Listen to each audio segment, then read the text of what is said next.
Thank you. Thanks a lot for having me here today evening. And it's really an honor that I'm invited here to talk about my topic, the cultural heritage at Chaul and Rodanda. So we'll be talking about the cultural heritage that we currently have at Chaul and Rodanda, its history, and then if and then how we can contribute or uh, take a walk towards conserving that heritage, which is which has a history of more than 2,500 years attached to it. So we'll start with uh, with with the session now. So anybody is anybody aware about the place Chaul Revdanda? Has anybody heard about it? Revdanda, you have great. So Chaul Revdanda, yeah. So Chaul Revdanda is approximately 125 kilometers from Mumbai, and Alibag, yeah, it's ahead of Alibag. So when we go from Alibag, when we go towards Murud, it's around 15, 16 kilometers from Alibag. It's a small town today. It's a very small town today, and it has a population of not more than 2,000 people living in Chaul Ravdanda region. The overall area is around 10 square kilometers, not more than that. It's a very small place, and as I so when I asked everyone if anybody knows, it's actually almost unnoticed by most of the people because it's, as I said, it's a very small place, but that's what it is today. When we look back, not too bad, like not too, not very long ago, till 3,300 years back, Chaul and Ravdanda, these were together it was called as Chaul. Now today it is split into Chaul and Ravdanda. We'll talk about it. But so Chaul was a very important ancient port on the western coast of Maharashtra, western coast of India or Maharashtra as well, and it was the only port belonging to Nizam Shahi of Ahmednagar, Nizam Shah of Ahmednagar, and it it was known for its importance and connectivity uh, throughout the world, I would say. So we'll start with it. As I mentioned, the location, it is around 125 kilometers from Mumbai today, and the advantages that it has is it is on the bank of Kundalika River, uh, and where at the mouth of Kundalika River, where it connects to the Arabian Sea. Just a minute, I think there's a loose connection. Yeah. Yeah. So it is at the mouth of Kundalika River where it connects to Arabian Sea. The uh, it the geological features of Chaul makes it a natural port because it has very deep water, even at the which even near to the shore.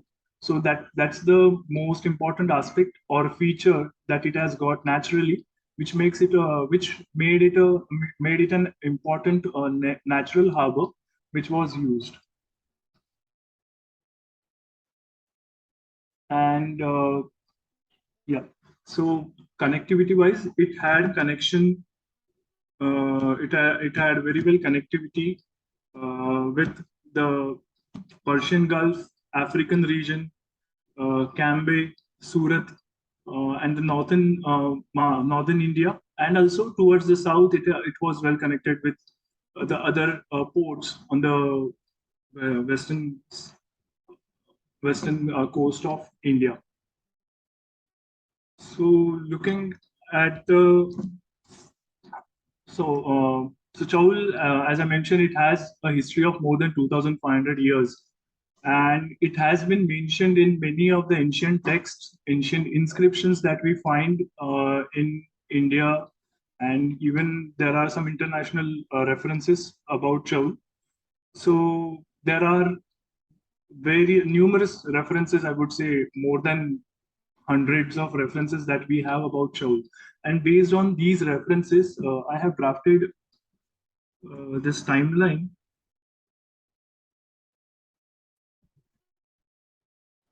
So I have drafted this timeline about Chaul, and it talks about the mentions of Chaul right from the second century or initial period of Common Era, that is 2,200 years back, and till 18th century, 19th century.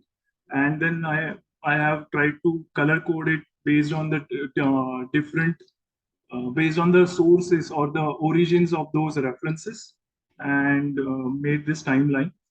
And again, this is a high level or some of the important mentions that we have about Chaul, which starts from the inscriptions at Kaneri, then inscriptions at Kaneri. Then there are many texts or travelogues or accounts of travel written by many of the travelers, especially from Arabian region or even from European region. And then there were some inscription, there were some written references about Chaul in uh, Hindu mythological texts, uh, and there were some copper plates which were found at Bhandup, uh, which belong to 14th or 15th century, and those also has mention about Chaul in it.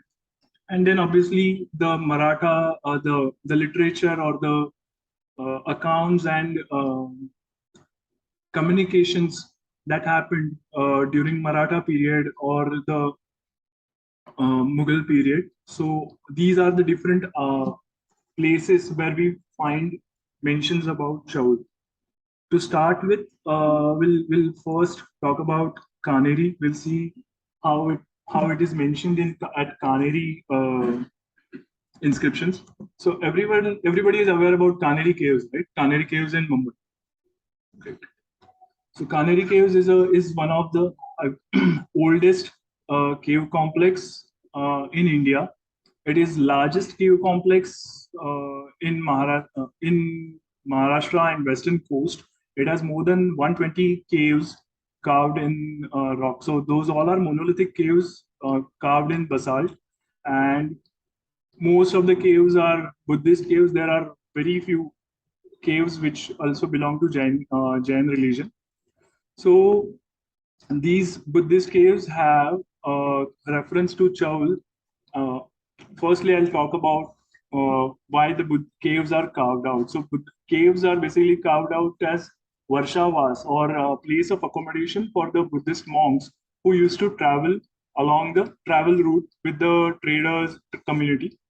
So it used to be a mutual understanding between trading communities and Buddhist monks, because the monks would get security while they are traveling, and the trader communities will get knowledge and wisdom while they are traveling along with the monks. Monks are traveling with traders, and that's why um, you will always see the Buddhist caves or monasteries established near to the or adjacent to the travel trade routes, ancient trade routes. So throughout the Silk Route, we see Buddhist monasteries are established.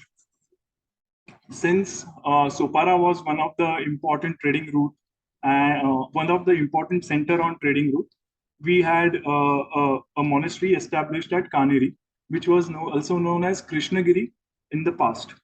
So that's how the monastery at Kaneri was established. And these caves are caves belong to uh, initial era of initial years of common era, that is at the time of beginning of CE, or even before that. So some of the caves are believed to be in 2nd century before Christ. So that's that old cave we have in Mumbai itself. And so some these caves would get funding or donations because monks will not have money, or neither the monastery. So they would get money from the traders or kings or the rulers for their operations of monastery, building resources, and for everything that they need for the monetary purposes. So for such donations, they would do what we do today. Similarly, they used to do. They used to write the inscriptions or mention, give the credit for the particular donation that they have given. At Kaneri, there are many, more than 40 inscriptions in different caves and sites, which talk about such donations. There are inscriptions about donations from the families in Kalyan. There are families from the hinterland, like inner side of Maharashtra as well. There are families from northern side. So similarly, there are 3 inscriptions which talk about donations done by families in Chaul. So the first inscription is on the cave number 7 near to the water tank at Kaneri, and it talks about it's in Prakrit language and written in Brahmi script.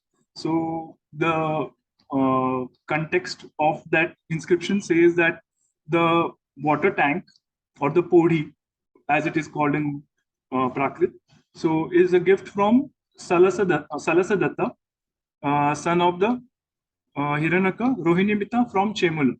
So Rohinimita is the goldsmith from Chaul. Chemula is the ancient name of Chaul. So Rohinimita. So that could be Rohini Mitra in today's the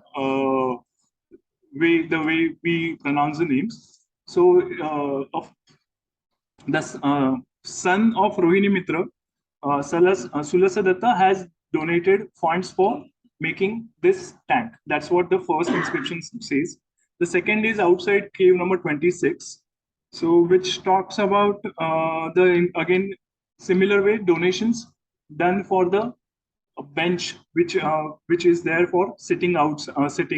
So it talks about the donation done for that. Again, this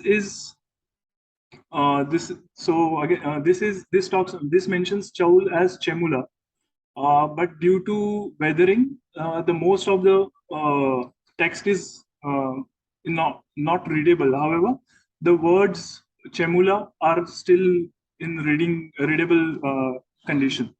And then the third inscription is about is outside the cave number 7, which is again for the sitting or the patha, as it is called in Prakrit, which was again done by the same family of goldsmith from Chaul. So as I'm just doing it quickly because we have less time. So the more important thing that we need to understand or focus here is Chaul. Even today it's like 125 kilometers. So from Kaneri, I would say it is around 150 kilometers away from that place.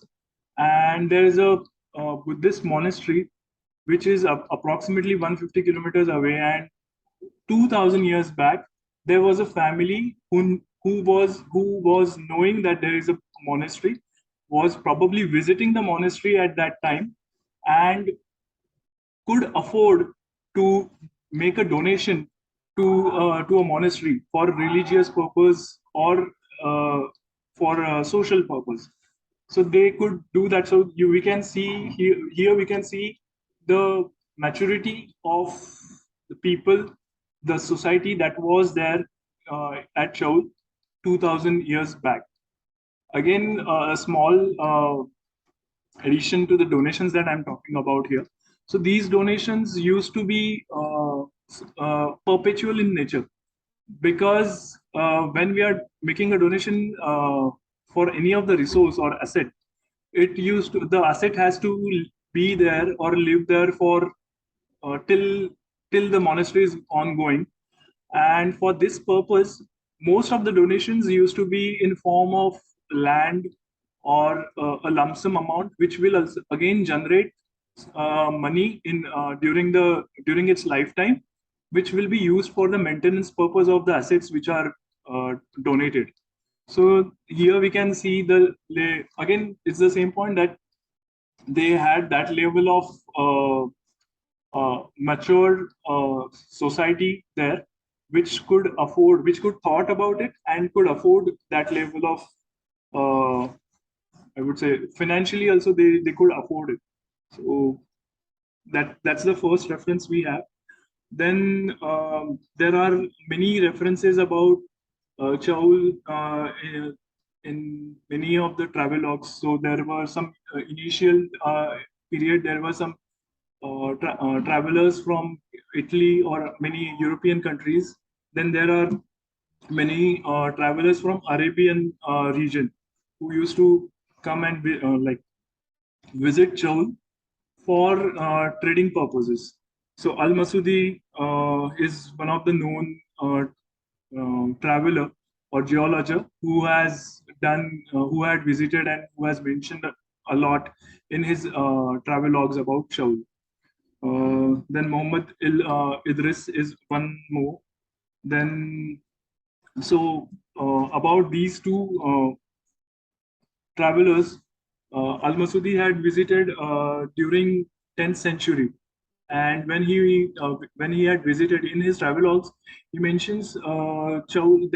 Oh, okay, I'm sorry. So when he had visited at Chaul, he mentions there were more than 10,000 Arabs living in Chaul. So more than 10,000 Arabs living in Chaul, and apart from these Arab traders, there were also Muslims or Mohammedans who were born and brought up in Chaul itself, who were local to Chaul. So if we look at this today, we may not find that number very impressive, but then considering the size of the Chaul and the era that they were staying in, so more than 1,500 years ago, 10,000 Arabs were living here as expats, as in they had shifted here and were staying here, established themselves in a place or a port over here. And more importantly, when we are saying these were the traders, looking at the social structure that time. So he's a trader, he would uh, he comes from a strong financial background. He is rich, so those traders would definitely have people working for them as in staff, who must be the local people or the from the surrounding region. So that shows the volume of people who were staying in Chaul, the employment that was being generated at Chaul, and how it was important. And again, the other aspect which Al Masudi mentions, that apart from these 10,000 Mohammedans, there were many people who were born and brought up, many Muslims who were born and brought up in Chaul. So that means they were already living here over generations and had settled themselves. So it definitely had that level of, like, they had that level of confidence at this port that they could survive and definitely earn money, and that's why they lived here.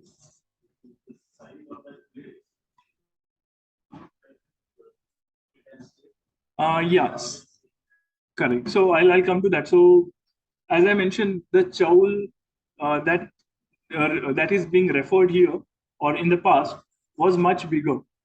So the geographies, as in now it has been also split into Chaul and Redonda separately.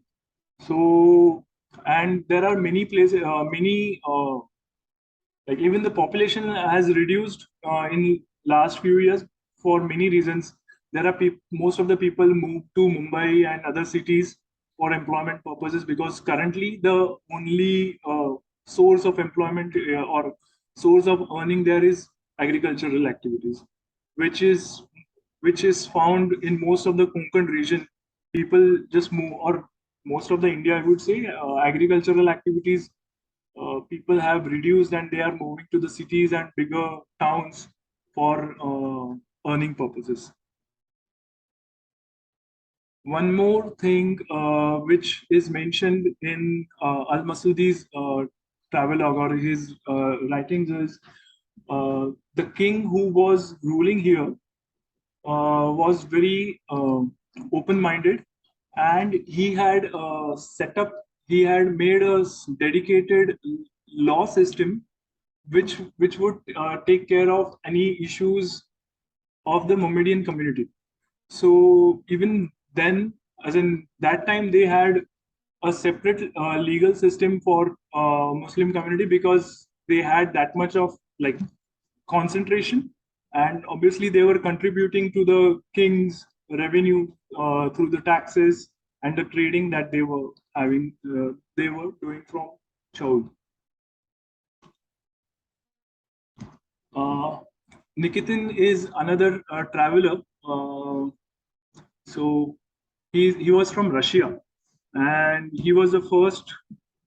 It is believed that he was the first Russian to arrive in India, and he spent quite a good amount of time in South India, and even in Chaul he spent more than a month.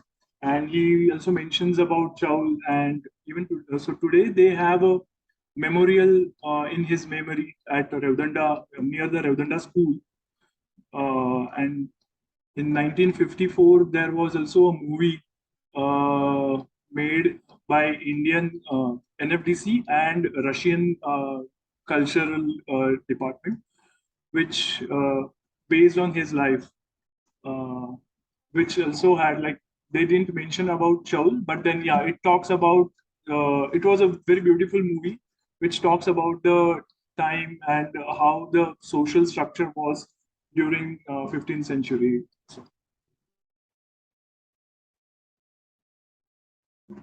So apart from travelogues,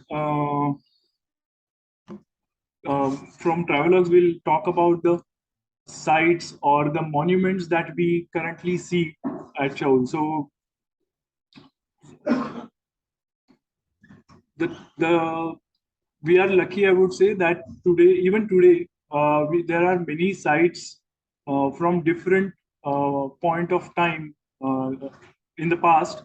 They are available for us to visit, to explore, and to study also. So I have picked a few which show the different or the long spread timeline of Chaul. So these are two temples. Actually, today they are temples, Hingurza and Wagdevi. So Hingurza, if we have anybody from Gujarati community or Banushali community, or even Hindu people, like many Marathi people also worship Hingurza Devi. So Hingurza Devi is a known goddess. Especially, it is worshipped by trading communities because it's a goddess of traders, and it assures the well-being and safe travel of traders.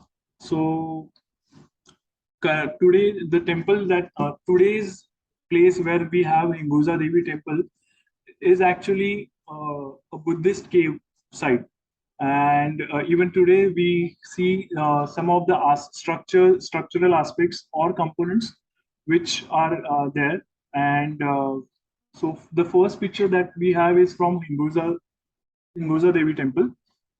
That's a stupa. It is a it is very obvious structure of stupa because luckily it was not. It is well maintained. Recently, like I visited 3 months back, so they have again restructuring the temple and making some changes. So now it is not in a great shape, but this was 2 years back. So that time it was in a good shape. So we can see different components of stupa like the under chhatra, also the harnika, and so this signifies as Buddha. it is used to indicate Buddha during the initial period. And based on the on the stylistic studies, the cave can be dated to the initial, like to during the first century or first century of Common Era, or even before BCE. So that shows the caves are from 2,300 years back. Similarly, the second cave is currently known as Vagdevi. Sorry. Okay. So second cave is known as Vagdevi Temple. It is also a Buddhist cave, and similar to first stupa. That's another stupa, but now they have like it is weathered, and also they put some concrete on it and added tiles and everything, but still we can identify the structure.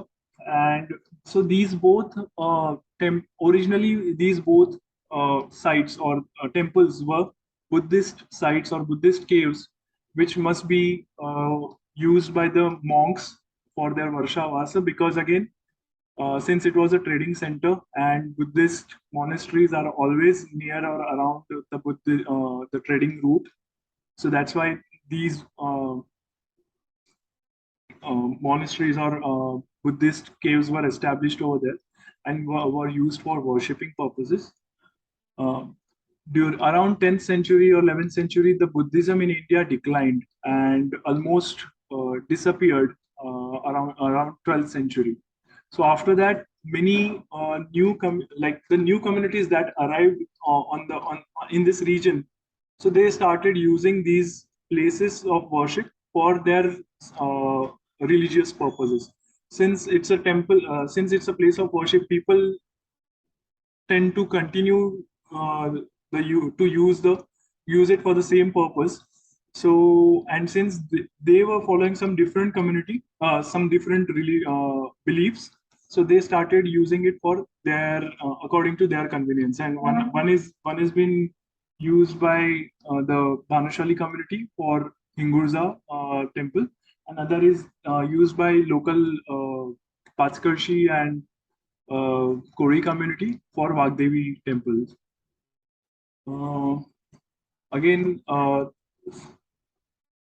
the Bhanushali community, which is here, or the Gujarati community that had migrated here around 10th, 11th century. So they are living there since more than 1,500 years now, and and they have established themselves. So within so much that within the Bhanushali community, there is a separate dedicated subsection called as Chauli Bhanushali, who are the locals or the Bhanushali people, community people from Chaul.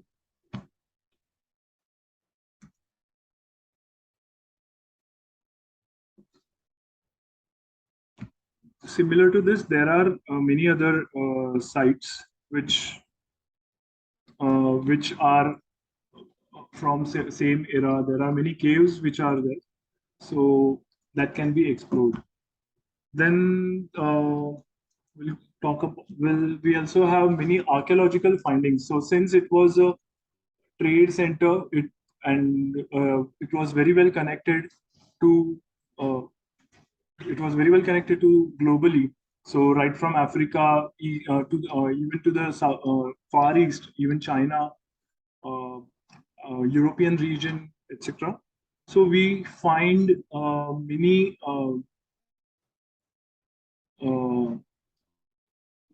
fragments of the pottery and even other several remains even today. And it's not that you have to dig like you have to excavate it or do some take a lot of efforts. These are some of the pottery shreds that I have found just while walking at Revdanda Fort. People tend to ignore it probably because they don't know. But if you look for it, you will find many pottery sheds. So there are, I also have some pottery sheds which has Chinese characters uh, engraved on it. So this is a very simple pottery, blue and white pottery, and then the other pottery shred is uh, gray ware pottery. So that's the base of the pot or the jug which was used.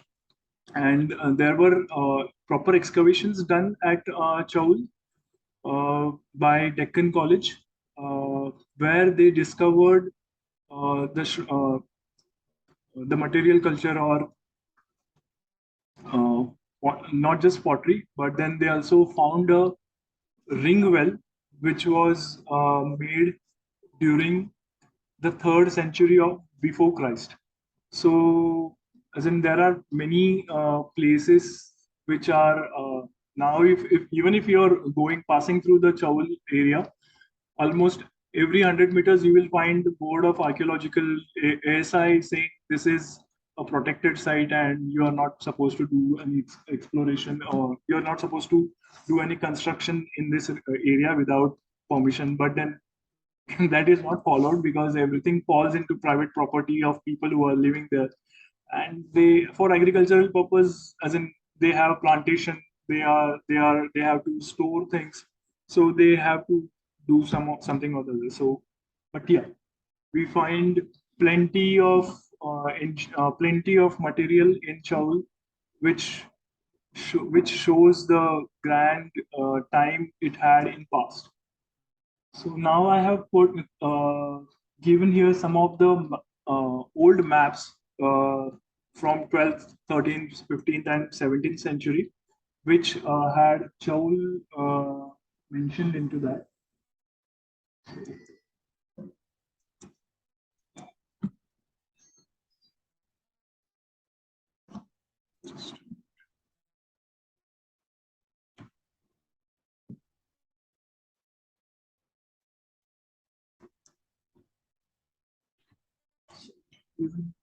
Yeah, even here at the bottom you can see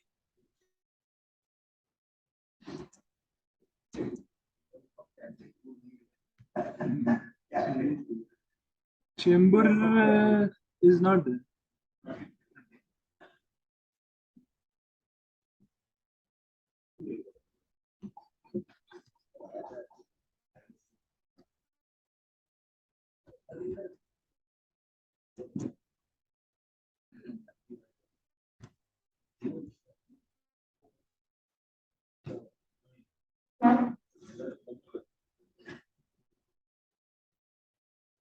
So arrival of Portuguese. Has anybody been to Ravdunda Fort? So the fort at Ravdunda that we have today was built by Portuguese, and it was always part of Portuguese rule.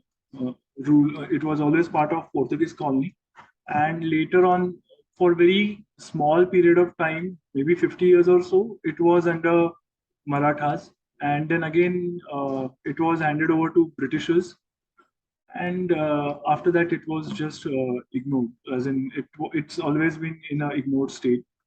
So Vasco da Gama arrived in India in 1498, and around 1502 the Portuguese started trading from with trading relations with India, but those were established using the Goa port, and they were majorly trading from Calicut and Goa. So that was their base. In 1507, they started exploring. They started trying to connect with Surat and try to take control of that region. And then around 1508, a huge war at between Portuguese, the Sultanate of Surat, and the Sultanate of from Egypt. There a war happened between these three, and the both of the sultanates were against Portuguese. So that time they discovered Chaul, as in they took a halt at Chaul, and then they uh, they started using it, and they established they thought of taking over Chaul and establishing their own base at Chaul. And so that's how the Portuguese arrived in Chaul. So when they arrived. The typical trick they used. They reached out to Nizam and they said, "We will give you, we will help you in protection, giving protection from the because that was the only port Nizam's had on the coast. So the Nizam of Ahmednagar didn't have any other port in India. They had only the only port they had was Chaul. So they they pitched to Nizam and they told him, we will give you protection against the on the sea front, and you allow us to make a fort on the port of Chaul. So that's how they established the fort at Chaul.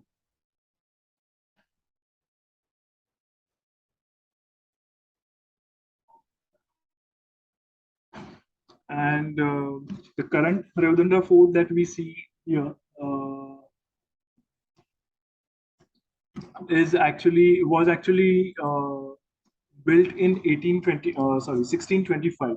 The original fort that they built during 1608 was very small. It's of a size of a stable where you could park few horses and cattle.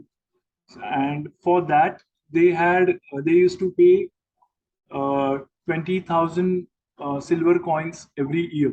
That was kind of the fees Portuguese had to pay to Nizam to get the permission. And later on, the sites changed, and Nizam had to pay Portuguese because, as in Portuguese, they had established themselves and they were controlling the port of Chaul.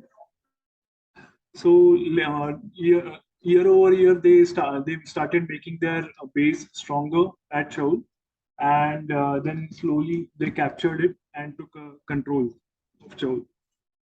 So yeah, so now we have some of the pictures of Redunda Fort, and then there are many uh, inscriptions or boards or signages which talk about the different events that happened at Chaul, or the memorials of the captains or the military soldiers who were deployed at Chaul. And these are some of those. Also, there is one small chapel which is dedicated to Saint Xavier, and it is also believed that he took a halt or he stayed at Chaul while once he was traveling from Goa to Vasai, because Vasai and Goa were their important stations, and he had visited several times. So one of the times he had also visited Chaul. So this is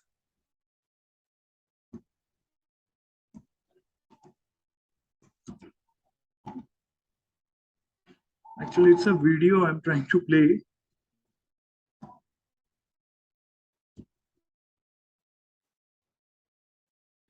Yes, so this is Satkhani Buruj from Chaul.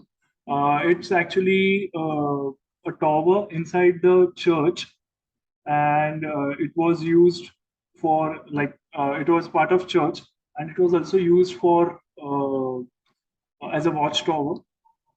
So it is known as Satkhani because it has seven stories on it.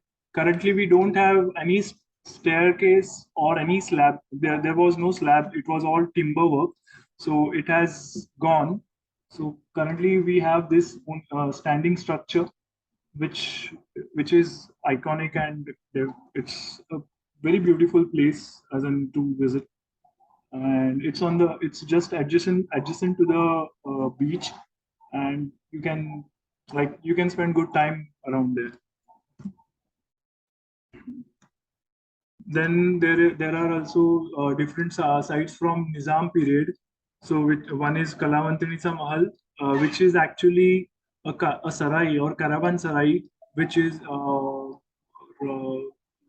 dormitory, I would say, where the travelers or the traders used to live. And then there is a collector's tomb. So Caravanserai, interesting part about this place is it is known as Kalamantrinica Mahal, and the legend says uh, there used to be dancers or dancers or performers from Sindh region. Sindhi dancers used to perform there. No, not folk dances. Those were especially for entertainment of kings and rulers. So, but then looking at the structure, and the village is called as Sarai. So, actual there is a proper paper published on this, and so actually it's a caravan sarai, and from the sarai it is known as sarai. So this is again one more site. It's a collector's tomb, and currently due to vegetation and all, it is in this stage. But yeah, it's again one a beautiful site, and you can definitely visit it sometime and find it. Yes, this is not actually maintained. This is how it has retained itself. There are no efforts done from anybody. Actually, rather they have made a garden area in the same region. This is the most beautiful place, Nizam Shahi Mosque. This mosque is from 13th century, 14th century, and made by Nizam. This is the only mosque, only and the biggest Nizam Shahi mosque on the western coast. There is one at Dabhol, but it is smaller than this, and that is Adil Shahi from the Adil Shahi period. So, and again, this is inside the private property. So, but those people have maintained it very well, as in they clean it on regular basis, and they also allow it. They don't even charge anything, and so even now we can see there are a few inscriptions left there. There on the ceiling we can see fresco. So there are some remains of the paintings which were originally there, and we can also see the colors of that fresco on the ceiling. So,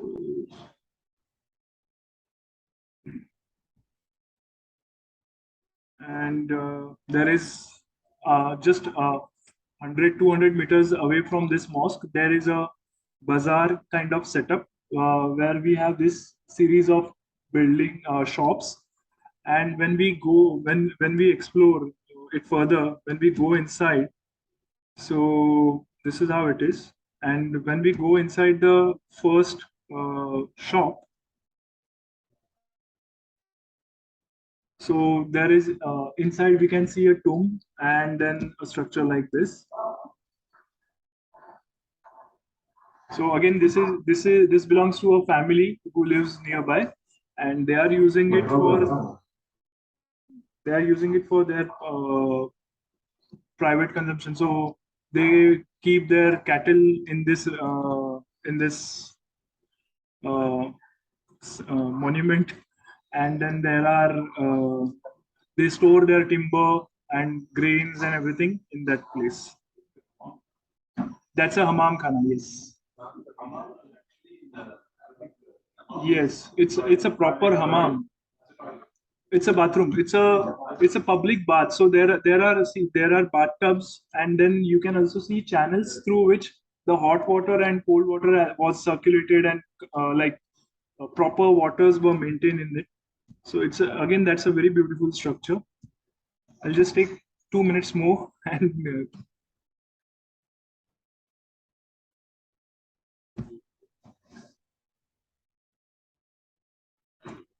the problem over here is these things fall in private property, as in it belongs to people, and then they would definitely expect something, as in it's a big piece of land, right? So for them, that becomes a financial problem.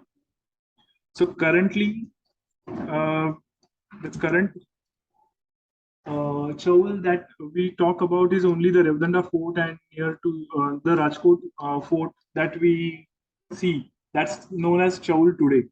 But in past, looking at the references, different references, the literature that we have found, I had made I attempted to put a border to the old Chaul, and that is like 10 times bigger than what currently we have.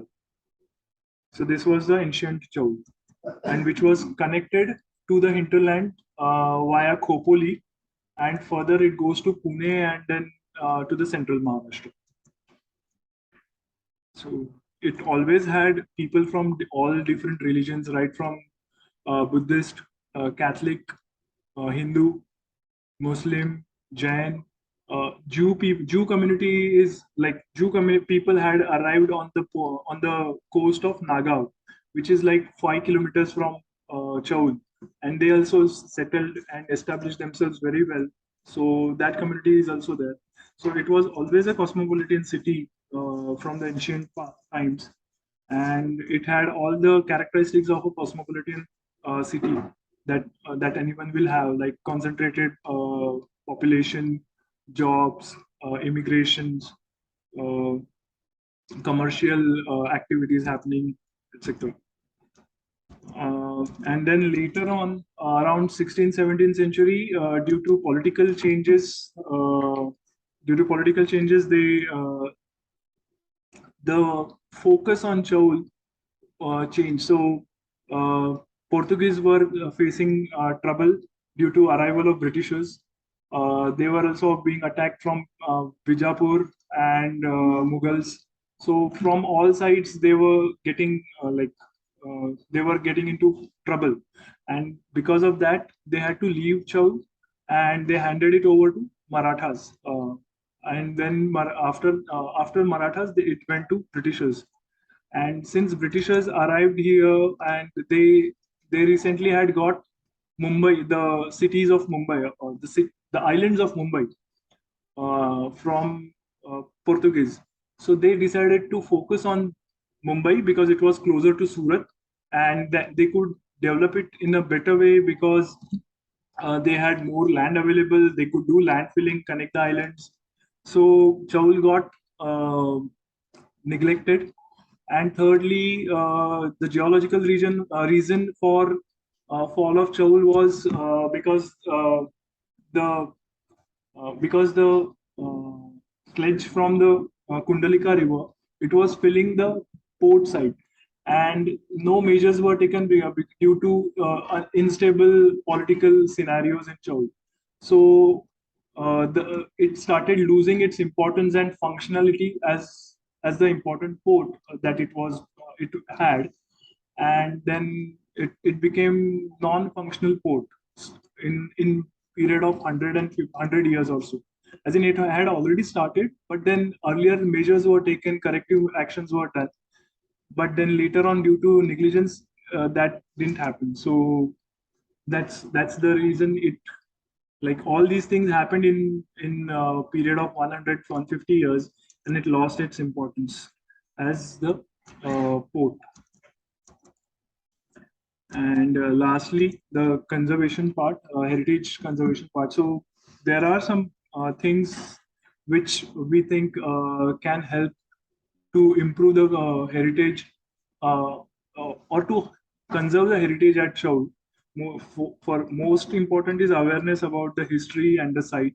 Then the collaborative efforts with the localites and the tourists who are visiting, because if they are not aware about the things or what to see, how to see, they will not enjoy, and then it will just be a beach. People will just go there, drink, and as in they will just do time pass.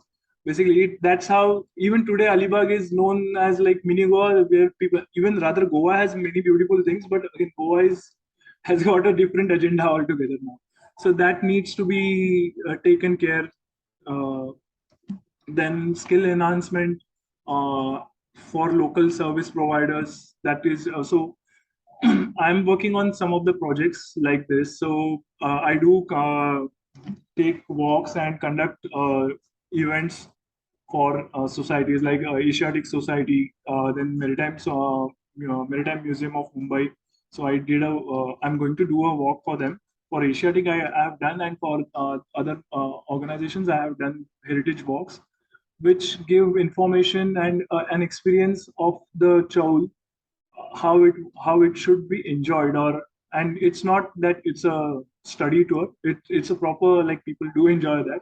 So these kind of things. And then I also try to there are few people who had reached out to me. They have hotels and resorts, so I gave sessions to their staff, about informative sessions about the fort of Revdanda, because normally when we see fort, it's built by Shivaji Maharaj. So that's not how it is. So there are many forts and sites which have history much beyond than we know. So that is another attempt that we do. And yeah, so I'll just come to a closure. So I have depended on a book by Garson Dicona. He was an officer in Portuguese army. His father was also on a very high rank, and he had written a book known as Notes on History and Acquaintance at Chaul and Bassin, because these were the two stations he was posted. And he has given a very descriptive information about the social, cultural life at Chaul and Vasai. Bassin is Vasai. So even in his book, he mentions lastly that to enhance doubtless the historical significance of the place, there has sprung from amidst the two ruined cities, and like the phoenix of old, as if from their own ashes, the modern city of Bombay, which from a desolate and swampy islet has, by the intelligence and energy of its present rulers, been raised to the bank of the chief port and Western India and commercial capital of the whole peninsula. So he mentions that uh, when he wrote that book, Mumbai was they were building the Mumbai, and it was getting known and becoming a bigger city than Chaul and Basin, what Chaul and Basin or Vasai was back in time. And but definitely for Mumbai, Chaul and Vasai has been the base, or they made the platform, or it's like a prelude to the city of Mumbai, which has which happened just because the port of Chaul and Vasai was there in this region. So similarly, so that's the whole idea. And on similar lines, we had also done a session for Asiatic, which talk about, if not Bombay. So Bombay was not, if Britishers didn't invent or build the Bombay, this would have been probably the bigger cities or the port centers on the western coast. Yeah, thank you.